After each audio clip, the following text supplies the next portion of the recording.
Okay. Well, thank you ever so much for coming.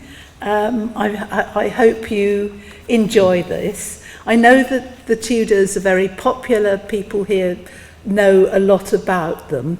I hope that some of the pictures I'm going to show you, you maybe don't know so well, and certainly some of the documents I'm going to show you, you might not have come across before.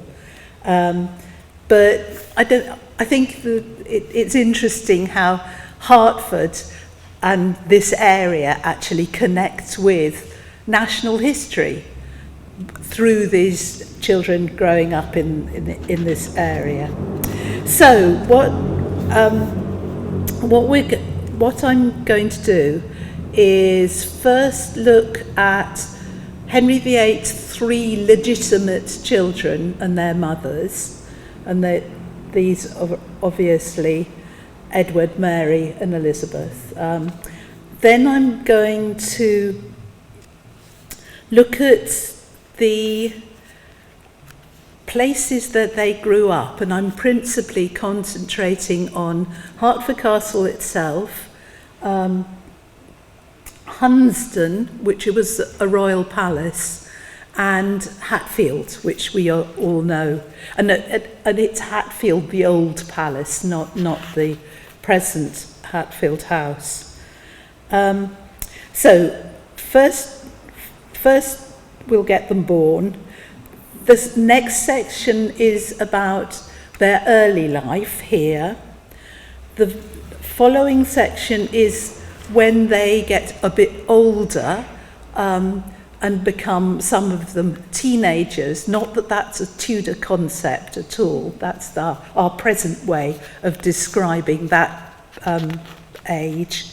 And then finally, I've got a section called Coming to the Throne, where I want to look at the relationships between these 3 and how they alter when they get power, responsibility, particularly responsibility in religion.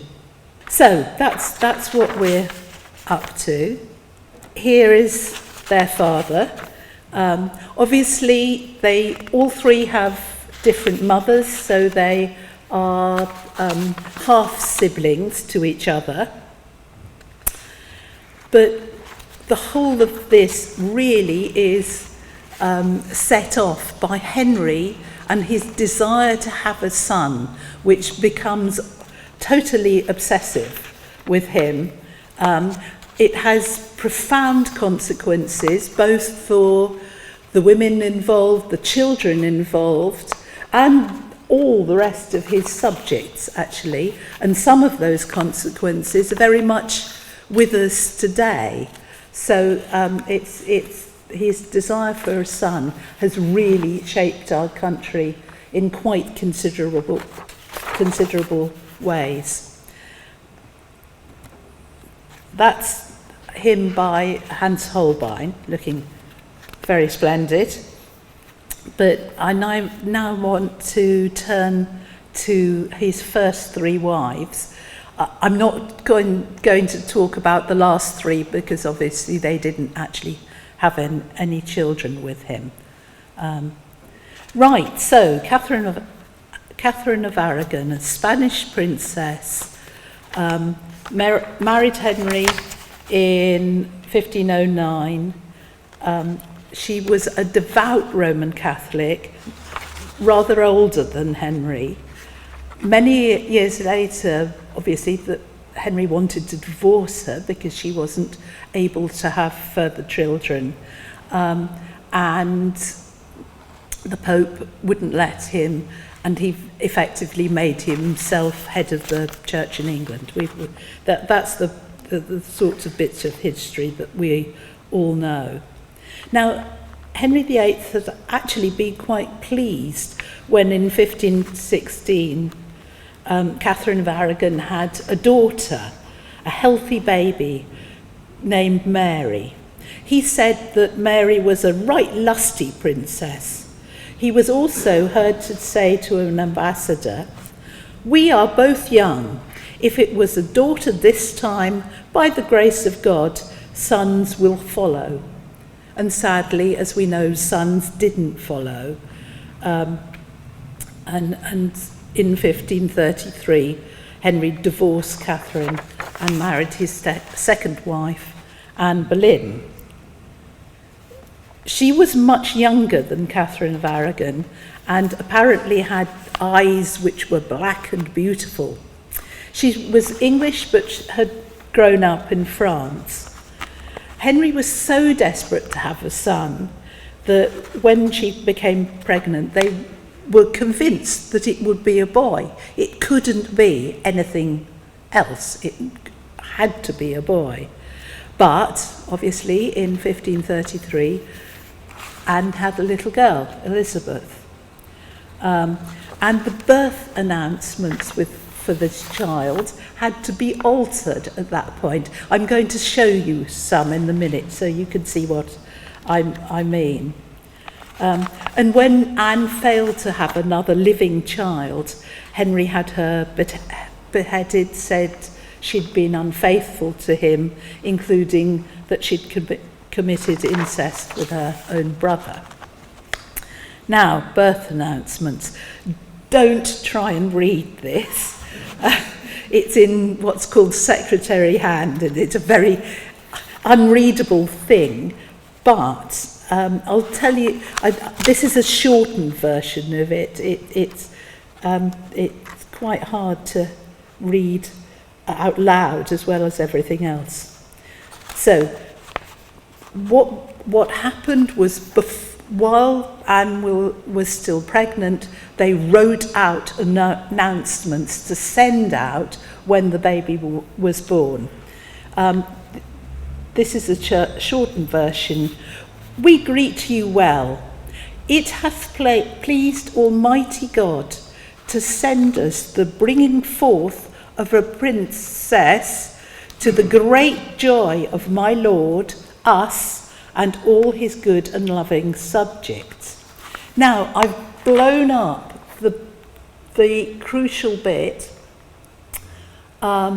If you look at the blown up bit and look at the third line in the middle, you should be able to see the word prince. And then it runs into the next word because they had to put in an S to make it a princess. And they hadn't left themselves any space to do this. And as I said, there were lots of these. So this one was sent to a man called Lord Cobham. This one was sent to the Mayor of Coventry. And in this one, it's still the third line down in the middle. This time they put a tiny S above the end of the word. You probably can't see that. I couldn't get a better slide of this.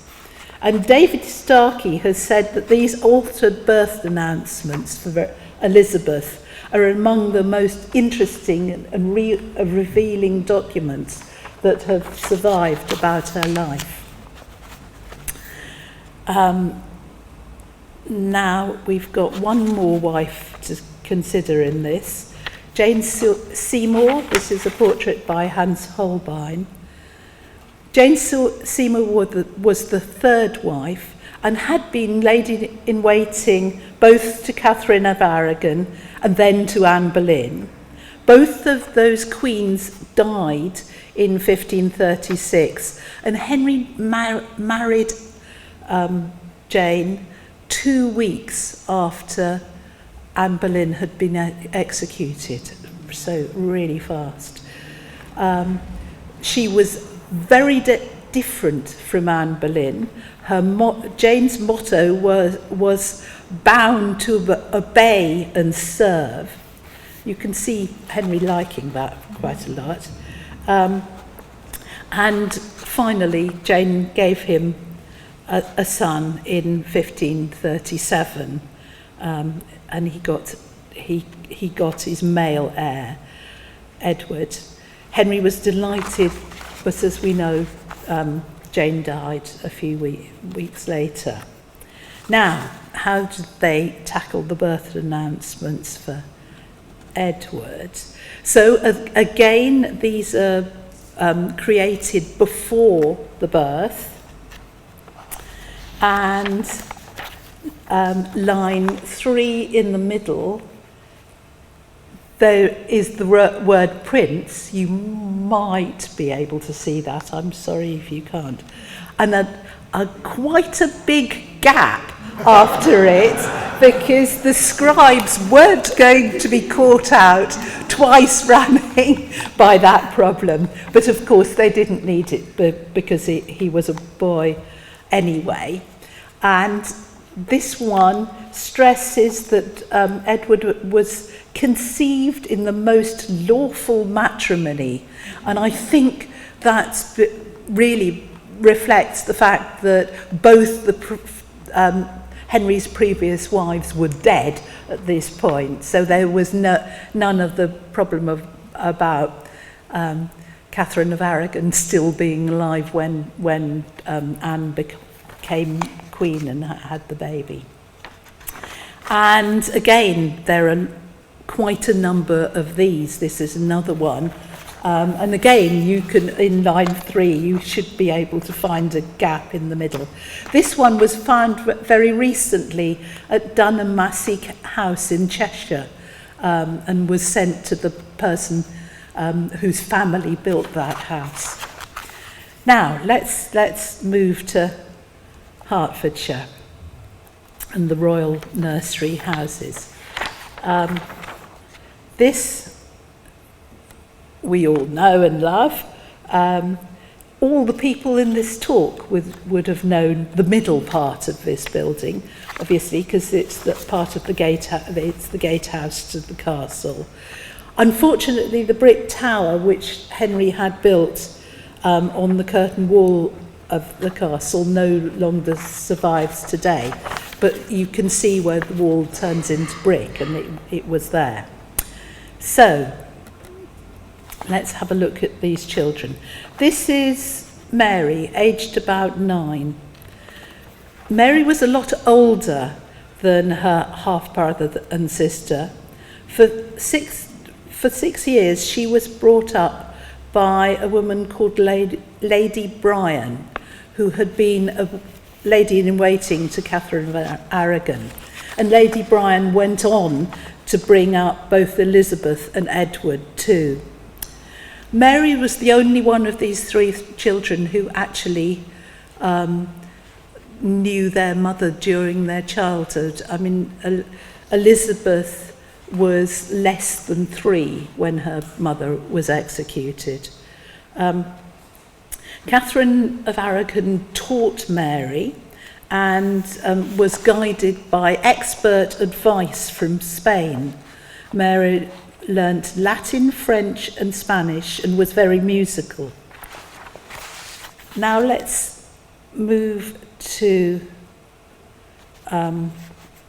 Hatfield, where Elizabeth grew up. This wing, which you all, I'm sure, recognise, is what's left of a house which was 4 sides round a courtyard, so it's about a quarter of the original palace. And really, Henry very rarely came to see Elizabeth. Some people think he might have felt guilty about having deprived this child of her mother, but actually it's more likely that Henry just didn't want to think about that second marriage at all. And it's interesting that there are no pictures of Elizabeth as a little girl at all. We have no image of her till she got into her teens, and quite possibly none were ever made, because she was really persona non grata to the Tudors at this point.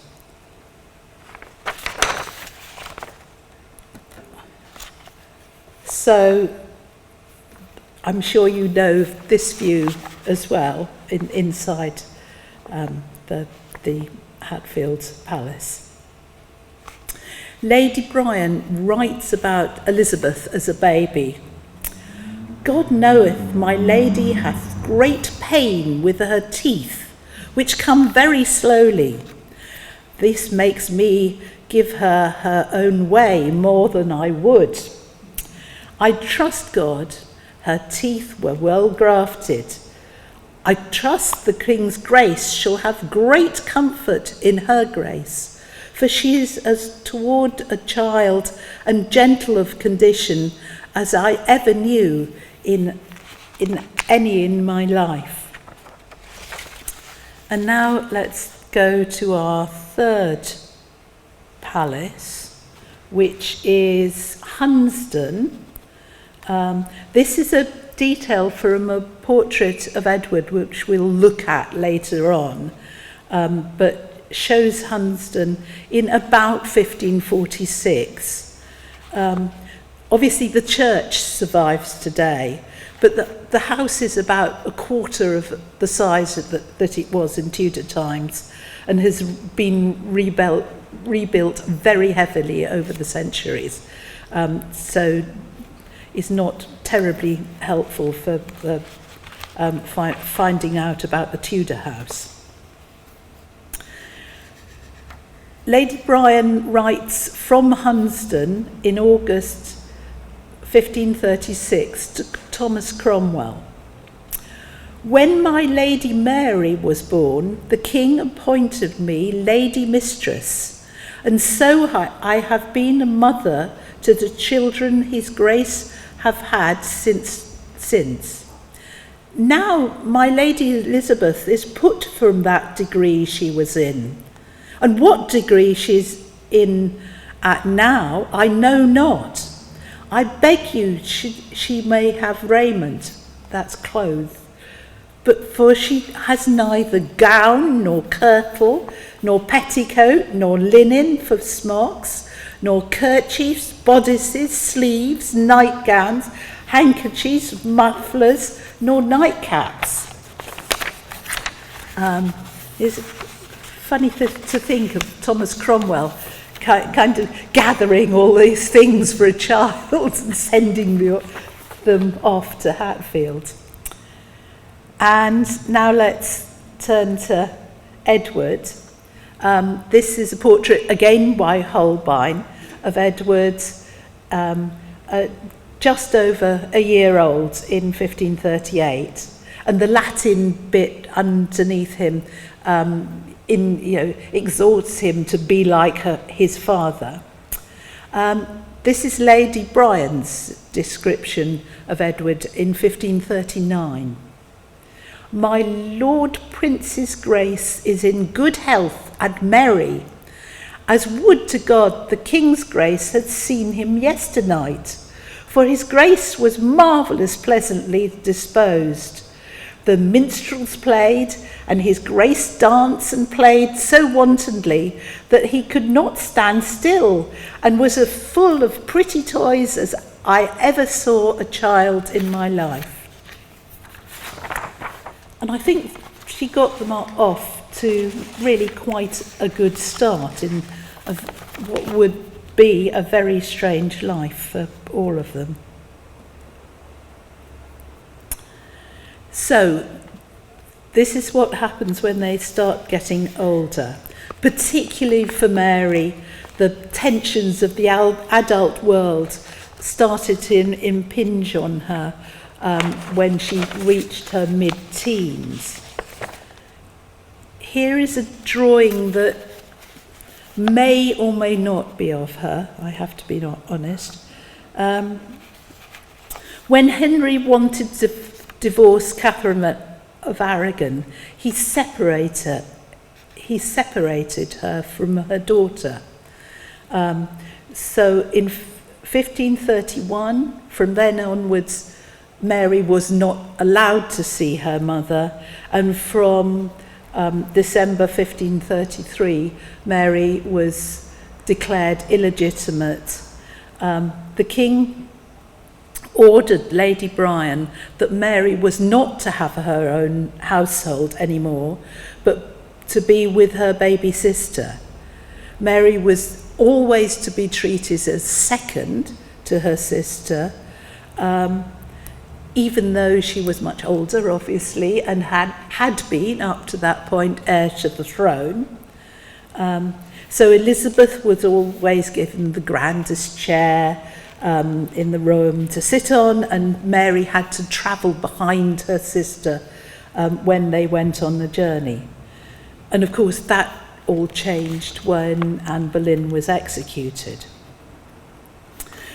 After that, Mary had Hunsdon as her main home, and this was the point at which Henry was making people swear oaths of supremacy and succession, declaring him to be head of the church in England, and that Catherine of Aragon had never been lawfully married to him, thereby making Mary illegitimate. Mary refused to swear, and her mother wrote to her secretly, advising, "Answer with few words, obeying the king, your father, in everything, save only that you will not offend God." And Mary found that impossible to do in the end, that she was put under so much pressure. So she didn't see her mother from 1531 onwards, and was not even allowed to attend her mother's funeral in 1536. Now, this is a really important document, and sadly, about 200 years later, that this set of documents were damaged in a fire. Luckily, it had been transcribed because it was so important before that, so we knew what she said. It's sometimes called the Submission of Mary, and it's when she gives in to her father. So Mary writes that she prostrates herself before the feet of your most excellent majesty, your most humble, faithful and obedient subject, which has so extremely offended your most gracious highness, that mine heavy and fearful heart dares not presume to call you father. I acknowledge myself to have most unkindly and unnaturally offended your most excellent highness, in that I have not submitted myself to your most just and virtuous laws. And she signs it, "From Hunsdon, this Thursday at 11 o'clock at night, your Grace's most humble and obedient daughter and handmaid, Mary." And she swears the oaths, declaring herself illegitimate and demoting the Pope to be merely Bishop of Rome, while Henry becomes head of the church in England. This is Mary a little bit later on, in 1544, painted by a painter called Master John. Both Mary and Elizabeth had their titles of princess removed from them when they were declared illegitimate, and they were both just called Lady instead. You probably can't see, but the writing calls her Lady Mary in this picture. Edward was often living at Hunsdon too, and wrote to Mary that he loved her the most of his two sisters and took special content in being with her. Okay. Turning to Elizabeth, this is a book that Elizabeth made as a New Year's gift to her father, with prayers in Latin, French and Italian. This is the final page of it, and you can see it's written in Hertford and finished on the 30th of day of December 1545. And both she and Edward had very good tutors, so they could speak a number of different languages and write in those languages. And Elizabeth probably almost certainly sewed the book cover for this book with H's for Henry, as you can see here. And it's now in the British Library.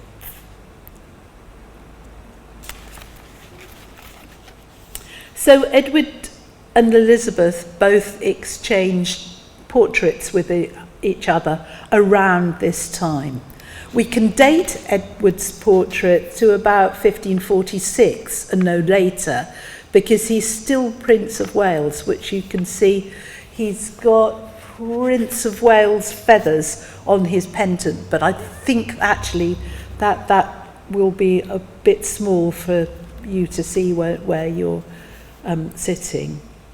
And the books in Elizabeth's portrait are probably Bibles. Both of these portraits, this is fascinating, were painted on boards cut from the same tree. And they're both in the Royal Collection still now. In 1547, Elizabeth sent a portrait of herself to her half-brother Edward, which was probably based on this image. These two are both by William Scrots, who was the king's painter. And she sent with it a letter to Edward, which says a lot about her. This is very fascinating. So this accompanies the portrait. For the face, I grant, I might well blush to offer, but the mind I shall never be ashamed to present. For though from the grace of the picture the colours may fade by time, may give by weather, may be spotted by chance, yet the other, that's her mind, nor time with her swift wings shall overtake, nor the misty clouds may darken, nor chance with her slippery foot may overthrow. And this was sent from Hatfield, this 15th day of May, Your Majesty's most humble sister and servant, Elizabeth.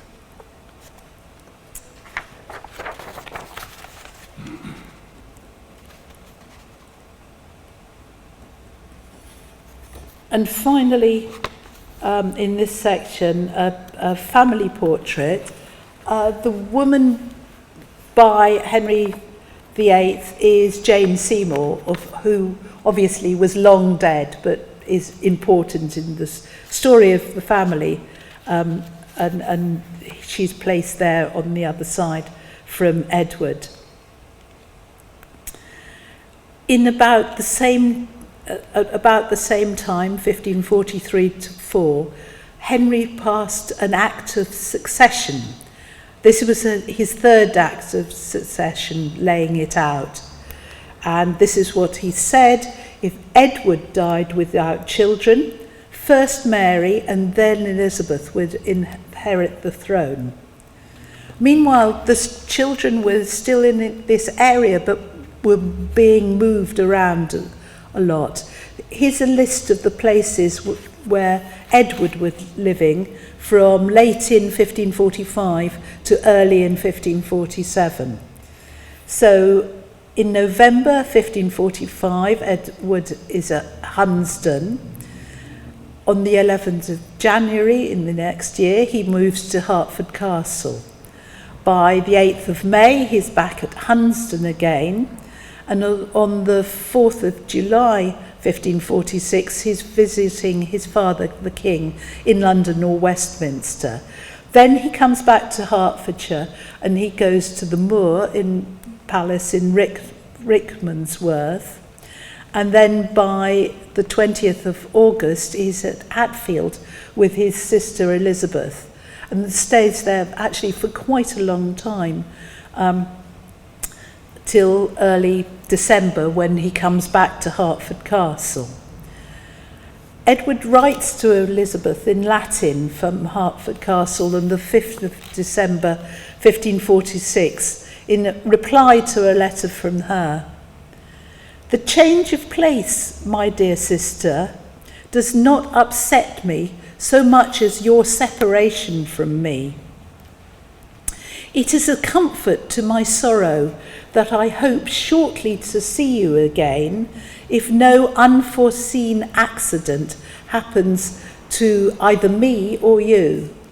But an unforeseen accident was about to happen, but it wouldn't have been unforeseen to the adults involved.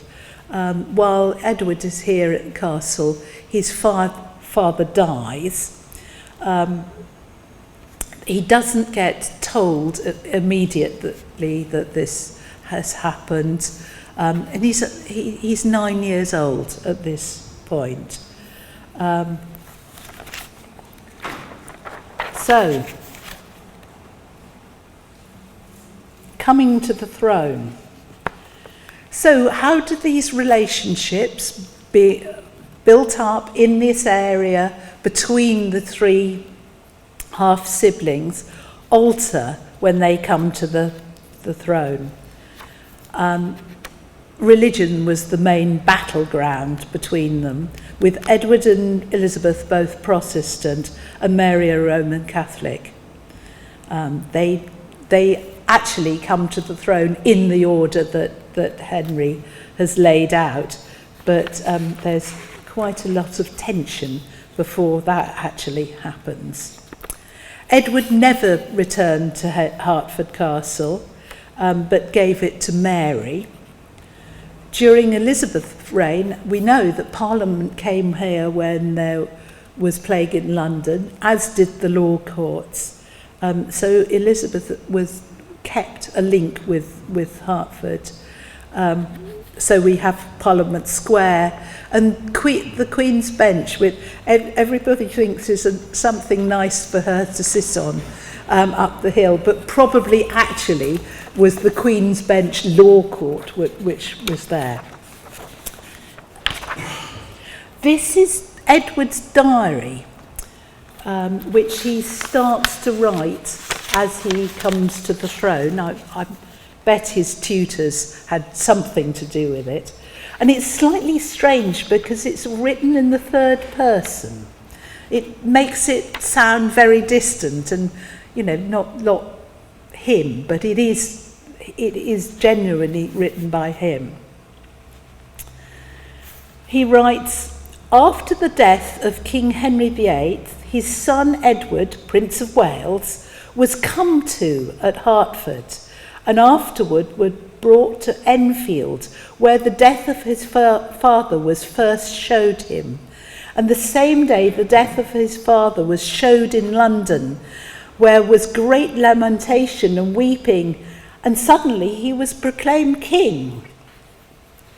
What this diary doesn't tell you was that Elizabeth was already in Enfield, which is why they took Edward from here to there, and both children were told of their father's death together. It's described as being shown to them, but that actually means, told, explained to them.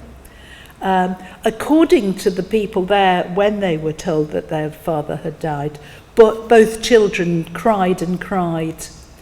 Edward doesn't say anything about that, though he records the people in London crying. And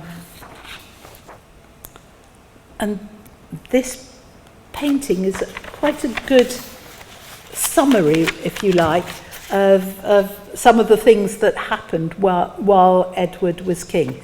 So here you have Henry VIII in bed, dying, pointing to his son and heir, Edward. Edward, as I said, was 9, so he needs a council to oversee what he does. So that's all of those guys sitting around the table. You can see that the Pope and the monks are still being driven out of England, and the large book in the middle reflects the fact that not just the Bible but the prayer book was in English as well in Edward's reign. And up in the top corner you can see the destruction of Roman Catholic images under the Protestant rule of Edward. Mary remained a Catholic through all of this. Both sisters now had to kneel in front of their brother the king and obey his commands. Mary caused Edward a lot of concern and trouble. In the end, he so wanted to stop Mary being made queen that he tried to change the succession, and we have Lady Jane Grey being the 9 days queen. And he cut out both his half-sisters, Mary and Elizabeth, from the succession. It all failed, as we know, and Mary became the first queen to rule this country in her own right. This is a description in his diary of a meeting between Edward and Mary in 1551. He complains, "How long I have suffered her mass in the hope of her reconciliation, and how now, there being no hope, as I saw by her letters, unless I saw some speedy amendment, I couldn't bear it." She answered that her soul was God's, and her faith she would not change, nor hide her opinion with dissembled doings. I said I didn't constrain her faith, but willed her only as a subject to obey, and that her example might breed so much inconvenience. Mary at this point retreated to Copt Hall, which I think, because it's got Epping Forest between it and London, that was quite a good barrier, and she more or less tried to disappear there. But Edward wouldn't give up, and he sent 3 of his privy councillors to her to try and persuade her to use the prayer book in English, because that was now a legal requirement in England. She again refused to accept that he was capable of deciding religious matters because of his young age, saying, "Rather than she will agree to use any other service than that which was used at the death of the late king her father, she would lay her head on a block and suffer death. But when the king's majesty shall come to such years that he may be able to judge things for himself, his majesty shall find me ready to obey his orders in the religions." So the 3 privy councillors had to take that message back to Edward. She was not going to cooperate. And by 1553, Elizabeth is really worried that Edward is ill. She tries to go and see him, probably at Whitehall or at Greenwich, but he refuses to let her come anywhere near. She can only go home and write to him instead. She writes, "For if your grace's advice that I should return, whose will as a commandment had not been, I would not have made half of my way the end of my journey. And thus, as one desirous to hear of your majesty's health, though unfortunate to see it, I shall pray that God forever preserve you. From Hatfield this present Saturday, your Majesty's humbled sister to command, Elizabeth. And she was right to worry about his illness. She never saw him alive again. He died soon afterwards. Mary actually did manage to go and see him, but there was no way that either of them would give in to the other. And I don't know what terms they parted on, but that was it. And here is Mary in her coronation robes in 1554. Elizabeth, as a Protestant, is now finding herself in extreme danger from her Catholic half-sister, Queen Mary of England, who wants to return England to Roman Catholicism. She acknowledges the Pope at the head of the church once more and marries a Catholic king, Philip of Spain, 11 years younger than herself. She rules England together with him. She brings back church services in Latin, forbids priests to marry, executes nearly 300 Protestants, and about 800 more fled abroad. She dies in 1558, still without any children to succeed her. So her project to take England back to being a Catholic country is totally destroyed. After the Lady Jane Grey episode and then Wyatt's rebellion, Mary wants to move Elizabeth to the Tower of London because she sees her younger half-sister as the focus for Protestant plots against her Catholic regime. And Elizabeth writes a long letter to her sister calling the Tower a place for a false traitor and not a true subject like herself. She actually survives being kept in the Tower. I mean, it was very touch and go whether she would ever come out again. But Mary then keeps her under house arrest in various parts of the country. Famously, at Woodstock, she writes on the pane of glass with a diamond, "Much suspected of me, nothing proved can be, quoth Elizabeth, prisoner." And this is the letter that Elizabeth sends to Mary, begging her not to send her to the Tower. David Starkey again calls it the letter of her life. And Elizabeth is clearly worried that somebody will interfere with this, which is why she's struck through all the unused paper on this letter so that nobody can add anything. Here are a couple of quotes from it. "I am, by your counsel from you, commanded to go unto the Tower, a place more wonted for a false traitor than a true subject, which though I know I deserve it not, yet in the face of all this realm appears that it is proved."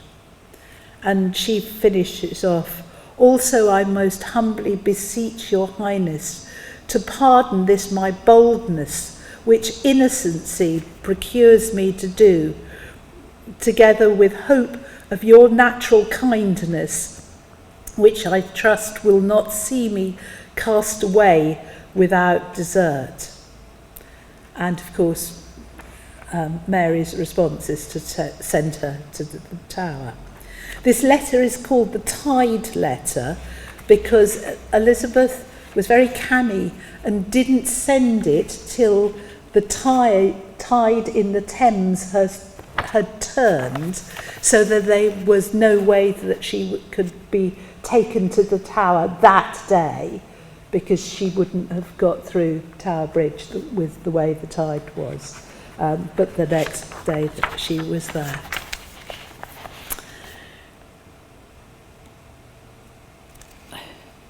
Elizabeth was at Hatfield in 1558 when the news came to her that Mary had died and that she was now the Queen. It's said that she was sitting under an oak tree.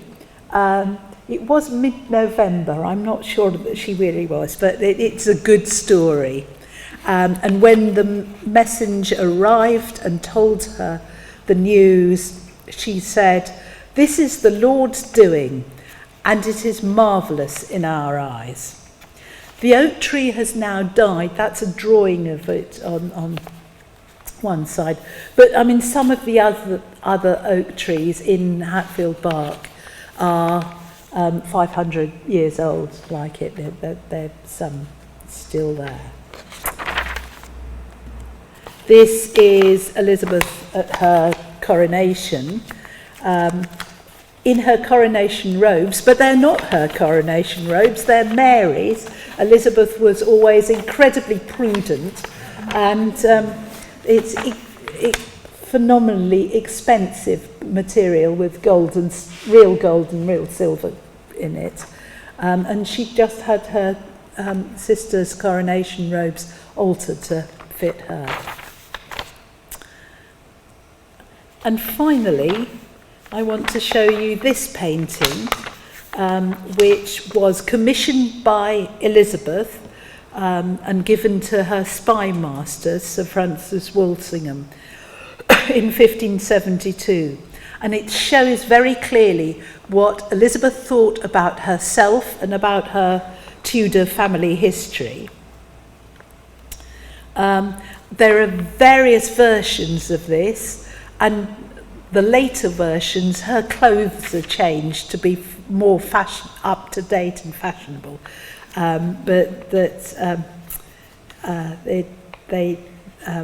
This is the original one. It shows people you should probably recognise. So Henry, Edward, Elizabeth, Mary, Mary's husband, Philip. But also some allegorical figures as well, which give you a flavour of how Elizabeth sees Tudor history. So, Mary and her Spanish Catholic husband bring Mars, the good god of war, with them. Elizabeth, meanwhile, ushers in Peace, whose hand she's holding. Peace has got weapons underneath her feet. And she brings in Plenty, who's holding a huge cornucopia behind her. And the composition is really interesting. So if you see where people are overlapping, this is the Protestant side, and on the Catholic side there's a huge gap between Henry and his daughter. I think actually, in reality, Henry was much more in the middle between Protestantism and Catholicism, but obviously Elizabeth wants to co-opt him to the Protestant side. And yeah, it's very fascinating to see into Elizabeth's mind in this way. And this brings us back to the start, to Henry and his 3 children. And the huge irony about the whole of this is that Henry's obsession with having a son was, in effect, totally useless, because his most successful child and successor was Elizabeth, you know, the daughter who had been pretty well rejected from a very young age, and had probably the most inauspicious childhood of all 3 of them, then becomes one of our greatest monarchs. Thank you very much.